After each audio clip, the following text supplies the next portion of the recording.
I look different. I woke up after my last surgery, and all the sutures healed. I realized, this is my face. And years later, I realized, I am beautiful.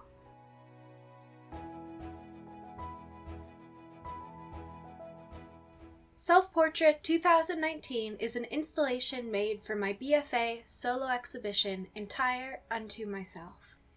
The installation consists of 100 bouquets of glass flowers. Arranged in the shape of my scars, the flowers are cast in a variety of flesh-like colors.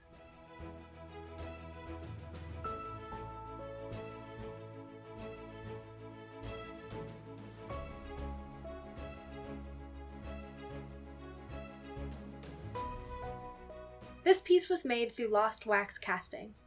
To start, I need flowers. I first ladle hot wax into my molds. However, this method is very messy. Overfilling the molds is inevitable. The ladling also creates air bubbles, which ruin the fine details of many of the flowers. Tapping the side of the molds encourages a more even settling of wax, but also makes the mess far worse. I then remove the flowers from the sheets of wax they're embedded in. Inspecting them for defects, I return the duds to the melting pot and sort the rest by size for easier assemblage later.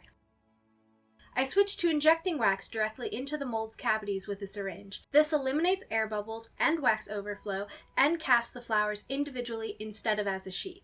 After trial and error, I am able to fill the molds without accidentally spraying wax all over the workspace. Producing the flowers became faster, easier, and far neater. Unfortunately, someone broke the studio syringe. I had to run to the drugstore to buy my own. Then, on a separate occasion, I had to replace my syringe. I was working on multiple steps simultaneously and could not, as it were, watch wax cool, and therefore was not properly supervising my tools. Next, I need to combine the individual flowers into bouquets. I first melt wax over a grill. This forms a sheet and gives me an even working surface. I then attempt to press the flowers into the softened wax. However, this process is too imprecise to achieve the desired result. The lowest temperature setting is still hot enough to melt the wax, causing the flowers to melt, sink, and ultimately disappear. The balancing act of turning the grill on and off to maintain that delicate, soft but not yet melted temperature is far too difficult for mastery, and the working window to add and arrange flowers too short for mass production. Additionally, the layer of wax connecting the flowers is too thin and fragile to successfully remove them from the grill.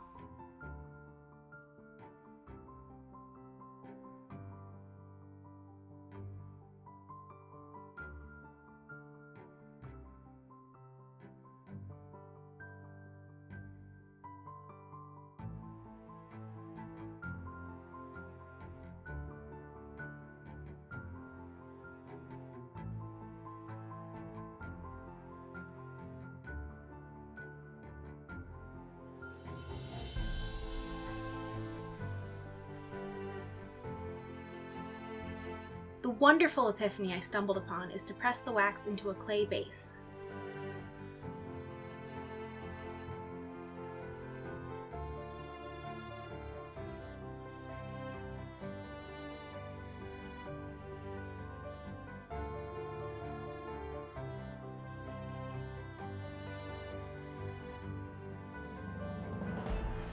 The next step is to make molds of these bouquets. This takes us down to the plaster pit, the second best and absolute worst of the studios. It is second to the glass-blowing hot shop, which is heaven when coming inside during winter or after getting caught in a downpour. We also stack our molds behind the glass furnace to speed up the drying process. However, the plaster pit is a windowless room where everyone else prefers to work with all the overhead lights on and never seem to clean up after themselves. Remarkably, it doesn't matter how well it's cleaned, the room is always dusty. It's the loneliest studio, and peaceful when I get to work with the lights dimmed. I run my hands through a plaster slurry, breaking up dried chunks and slathering the mix onto my project. I have to wash my hands in a bucket with plaster settling and setting on the bottom, but it's worth it to lather Vaseline on my skin once my work is done and my space is clean. However, nothing makes up for the rotting mold smell of the pipe-destroying sediment sitting at the bottom of the sinks. Usually these molds are made by brushing the plaster silica slurry over the wax form, creating a thin shell on the surface, avoiding air bubbles, and capturing an astonishing amount of detail. As the mix dries and thickens, globs are slapped over top this shell, forming the rest of the mold and giving it structure. However, I had an exciting revelation which improved the process. I coat the inside of a cardboard box with oil and reinforce the edges and the seams. I then secure the bouquets to the bottom and pour the plaster mix in, creating a literal box mold. I shake the box and hit the bottom of the table with a rubber mallet to free the air bubbles. The plaster silica still needs to dry, but that time can be spent working on something else.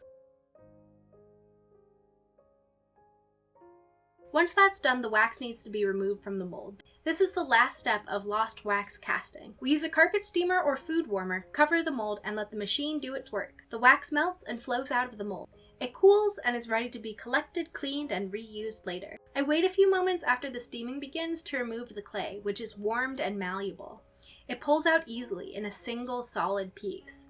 Occasionally, some of the smaller wax flowers come out with it. Once the mold is dry, it's onto pâte de verre, a phrase meaning paste of glass. I combined colored glass powder with water and Elmer's glue.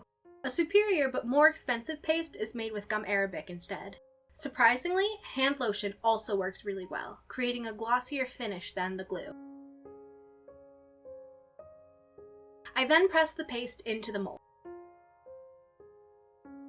I played with several other techniques, including filling some of the flowers with a very watery mixture. The water recedes, leaving a gradient of glass in its wake. I also mix my colors with clear glass powder, making them more transparent. I then layer transparent, clear, and transparent again in order to blend the colors. Colored glass can't be mixed like other mediums due to the interactions between the chemicals which give them color. Combining blue and yellow is more likely to create a bubbly, burnt, ugly brown than it is green.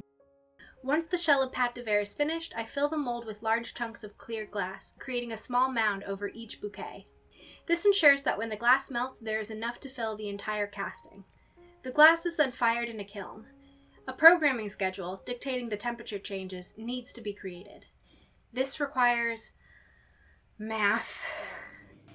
Probably by 400. Despite being really good at math in high school, I managed to bungle these calculations every single time.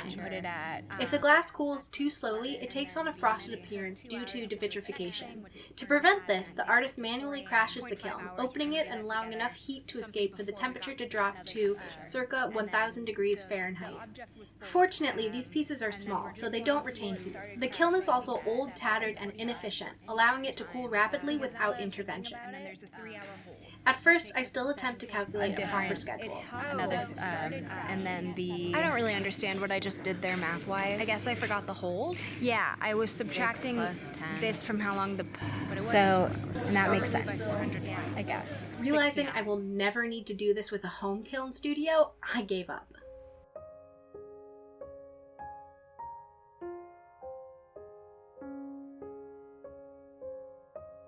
After the glass is cast and cooled, it needs to be removed from the now crumbling molds.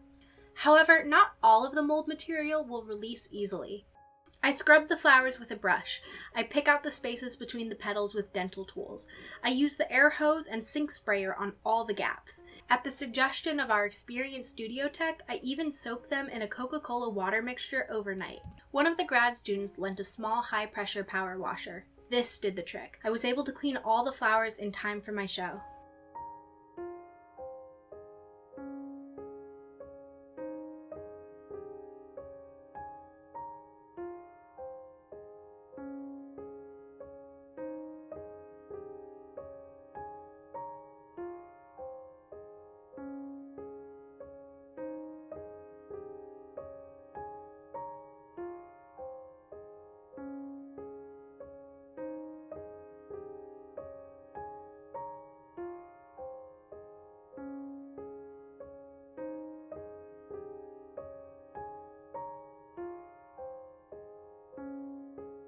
Finally, I hot glue the flowers onto the poor, abused gallery walls. And that's it. That's the piece. It was installed for less than a week. One of the most exhausting, exhilarating, triumphant weeks of my life. Thank you.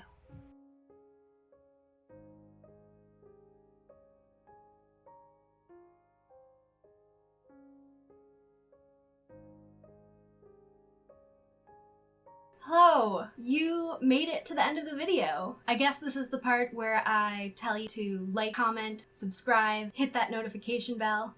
And if you're interested in buying one of the glass flowers that made up this installation, I do have a store set up for you to do so.